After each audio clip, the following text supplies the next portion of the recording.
Assalamualaikum warahmatullahi wabarakatuh. Saya Asmaila Larasati dengan NIM D300240143 ingin mempresentasikan hasil artikel yang saya buat, yaitu yang berjudul Penerapan Prinsip Arsitektur Berkelanjutan dalam Desain Bangunan di Indonesia.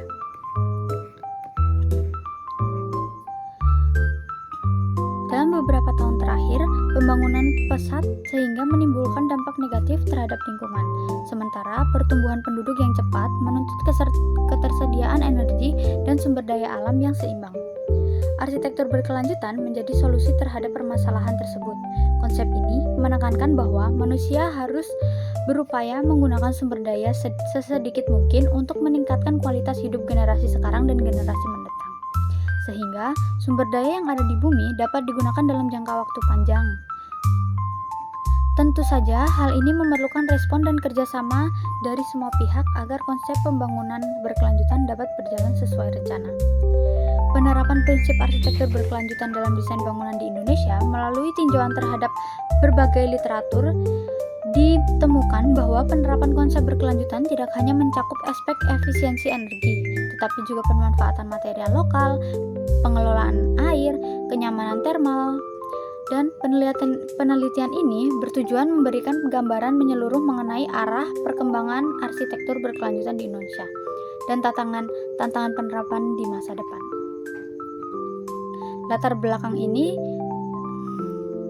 Hal ini dilatar belakangi kerusakan lingkungan disebabkan oleh berdirinya sebuah bangunan.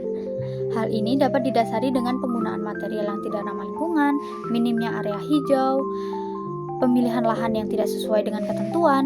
Kita tentu saja dirugikan oleh dampak dari hal tersebut. Misalnya, area yang seharusnya dijadikan area resapan dibuat beton atau pengeras lainnya. Seperti permasalahan banjir yang terus-menerus menjadi salah satu permasalahan yang paling sering ditemui di Indonesia. Diakibatkan minimnya kesadaran masyarakat untuk selalu menjaga lingkungan sekitar, percepatan perkembangan teknologi yang tidak diimbangi dengan pengembangan SDM, juga termasuk salah satu hal yang dapat memperburuk keadaan saat ini. Arsitektur berkelanjutan merupakan pendekatan desain yang menekankan keseimbangan antara kebutuhan manusia dan kelestarian lingkungan, serta efisiensi energi sumber daya. Di Indonesia, konsep ini melalui banyak perkembangan sejak awal tahun 2000-an, seiring meningkatnya kesadaran terhadap isu lingkungan dan perubahan iklim. Bangunan berkelanjutan tidak hanya memperhatikan aspek estetika, tetapi juga dampak ekologis dari proses perancangan pembangunan dan operasional penggunaan. Oleh karena itu, penting untuk meninjau kembali sejauh manapun penerapan prinsip-prinsip berkelanjutan telah diterapkan dalam konteks arsitektur Indonesia. Konsep arsitektur berkelanjutan, sebuah konsep arsitektur yang dikatakan sebagai arsitektur yang berkelanjutan apabila dari konsep arsitektur tersebut dapat memenuhi kebutuhan penggunanya pada masa sekarang tanpa membahayakan kemampuan generasi masa yang akan datang untuk memenuhi kebutuhan hidupnya. Prinsip arsitektur berkelanjutan dalam buku Arsitektur Berkelanjutan Sustainable Architecture Ardiani 2015 dijelaskan bahwa arsitektur berkelanjutan memiliki 9 prinsip penting di dalamnya, yaitu ekologi perkotaan, strategi energi, limbah, air, material komunitas lingkungan, serta strategi ekonomi, pelestarian budaya, dan manajemen operasional. Berikut penjelasan terkait prinsip-prinsip tersebut. Yang pertama, ada ekologi perkotaan. Sebuah konsep arsitektur berkelanjutan memiliki peran penting dalam mewujudkan iklim perkotaan yang baik dari segi lingkungan dan kehidupan selanjutnya. Yang kedua, ada strategi energi. Sebuah konsep arsitektur berkelanjutan mestinya mengurangi penggunaan fosil dan beralih menggunakan energi alami yang dapat diperbarui seperti cahaya matahari, angin, dan lainnya. Yang ketiga, ada pengelolaan air. Dalam sebuah arsitektur berkelanjutan, semestinya mengoptimalkan penggunaan air bersih dan mengurangi dampak negatif dari air bekas pakai dari fasilitas bangunan terhadap lingkungan sekitarnya. Yang keempat, pengelolaan limbah. Pada dasarnya, dapat dibagi kepada 3 kategori, yaitu sampah cair, sampah padat, dan sampah gas.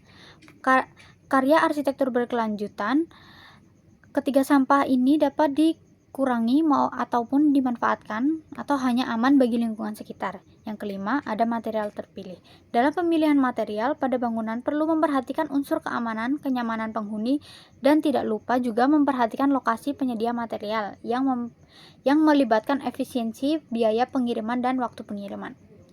Yang keenam, komunitas lingkungan. Komunitas lingkungan yang dimaksud ialah kegiatan penghuni bangunan selain penghuni bangunan seperti pengelolaan budaya tanaman, mengolah sumber daya alam, dan pengelolaan sampah bekas pakai. Yang ketujuh, ada strategi ekonomi. Strategi ekonomi yang dimaksud yaitu keikutsertaan dari pihak-pihak terkait untuk memberdayakan usaha kecil menengah, yaitu UKM, maupun usaha berbasis komunitas di kawasan tersebut. Yang terakhir, ada pelestarian dan penciptaan budaya. Budaya erat dikaitkan dengan karakter dan identitas dari sebuah kawasan. Adapun beberapa contoh budaya yang dapat dikembangkan dapat berupa adat istiadat, makanan tradisional, dan sebagainya. Penerapan arsitektur berkelanjutan di Indonesia mulai berkembang pada bangunan institusi, perkantoran, dan perhotelan, sehingga gedung-gedung komersil berskala besar yang mengikuti standar internasional seperti LEED atau standar internasional seperti Green Ship oleh Green Building Council Indonesia (GBIC). Bangunan institusional dan komersial. Kelompok bangunan ini umumnya lebih siap menerapkan prinsip arsitektur berkelanjutan, dikarenakan memiliki modal dan anggaran yang lebih besar. Yang kedua, memiliki tuntutan citra ramah lingkungan. Yang ketiga, diwajibkan oleh peraturan daerah tertentu mengenai green building. Beberapa strategi yang umumnya digunakan meliputi penggunaan panel surya, sistem HVAC, water recycling, green roof, serta manajemen limbah industri yang ketat. Tantangannya yaitu terhadap bangunan perumahan. Berbeda dengan bangunan berskala besar, penerapan konsep berkelanjutan pada perumahan masih sangat terbatas tanpa beberapa kendala utamanya, yaitu biaya awal yang sangat besar, kurangnya pengetahuan dan kesadaran masyarakat, dan minimnya insentif pemerintah. Padahal, rumah tinggal memiliki potensi besar dalam menciptakan lingkungan berkelanjutan karena jumlahnya yang sangat dominan dibanding dengan bangunan komersial. Penerapan arsitektur berkelanjutan di Indonesia dengan menggabungkan perspektif yang Karyono dan Prijotomo, arsitektur berkelanjutan di Indonesia seharusnya dibangun melalui pendekatan terpadu. Ada 3, yaitu ekologis, menyatukan bangunan dengan lanskap tropis. Yang kedua, ada teknis dan energi, menciptakan efisiensi, energi, dan kenyamanan termal. Yang ketiga, kultural dan material, mengangkat material lokal dan arsitektur tradisional. Pendekatan integrasi ini dapat menghasilkan bangunan yang tidak hanya ramah lingkungan, tetapi juga relevan secara sosial, ekonomis, dan budaya. Hasil dari kajian pustaka menunjukkan bahwa meskipun kesadaran terhadap arsitektur berkelanjutan semakin meningkat, penerapan masih menghadapi berbagai tantangan. Hambatan utama terletak pada kurangnya regulasi yang tegas, keterbatasan teknologi ramah lingkungan, minimnya edukasi bagi arsitek serta masyarakat umum.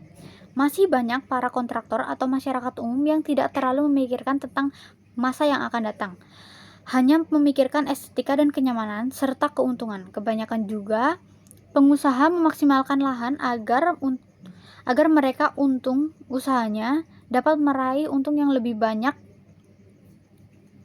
Namun, beberapa proyek seperti Gedung Hijau di UI dan kampus UGM menunjukkan bahwa kemajuannya nyata dalam penerapan prinsip green building, termasuk pemanfaatan energi surya, ventilasi alami, serta penggunaan material daur ulang. Perlu adanya kolaborasi antara pemerintah, akademis, dan praktisi arsitektur untuk memperluas implementasi konsep ini di seluruh area sektor pembangunan. Kesimpulannya, arsitektur berkelanjutan merupakan pendekatan desain yang sangat penting dalam menjawab permasalahan lingkungan yang semakin kompleks di Indonesia. Kerusakan lingkungan akibat pembangunan yang tidak terkendali, minimnya ruang hijau, penggunaan material yang tidak ramah lingkungan, serta rendahnya kesadaran masyarakat menjadi faktor utama yang menuntut diterapkannya konsep arsitektur berkelanjutan dalam setiap proses perancangan dan pembangunan. Konsep arsitektur berkelanjutan Sebagai yang dijelaskan oleh ahli seperti Steele 1997, Yang 2006, Karyono 2010, dan Prijotomo 2005 menekankan bahwa keberlanjutan mencakup aspek ekologis, efisiensi energi, kenyamanan termal, pemilihan material lokal, hingga pelestarian budaya. Prinsip-prinsip tersebut sejalan dengan pandangan Ardiani 2015 yang mengurangi 9 aspek penting dalam arsitektur berkelanjutan, mulai dari ekologi perkantoran, pengelolaan energi, air, limbah, hingga pemberdayaan komunitas dan pelestarian budaya. Dalam konteks Indonesia, penerapan arsitektur berkelanjutan sudah mulai terlihat pada bangunan institusional dan komersil, terutama yang mengikuti standar LEED atau Green Ship.